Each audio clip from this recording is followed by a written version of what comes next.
প্রিয় বন্ধুরা, আজকে একটা কাগজি লেবু গাছ দেখাচ্ছি। দেখো কিরকম গুটি আছে আছে দেখো গাছটায় কত বড় বড় লেবু হয়ে গেছে। দেখো এই কাগজি লেবু গাছটা আমার নিজে গুটি কলম করে গাছটা আমি তৈরি করেছিলাম।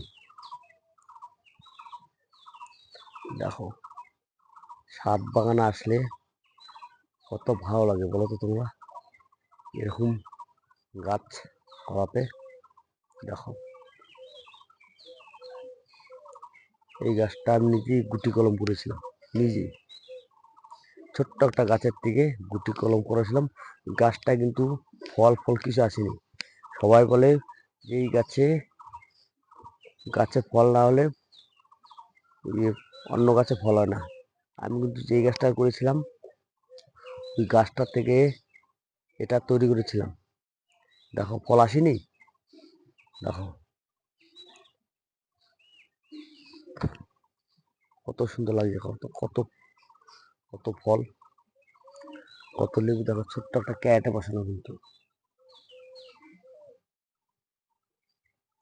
ছোট্ট একটা ক্যারেটে। এই ক্যারেটটা বেশি বেশি জায়গাটা লাগে না, খুব কম জায়গায় লাগে সব গাছ করার জন্য। খাবারটা বেশি লাগে, খাবারটা খুব ভালো লাগে, খাবার দিতে হয়।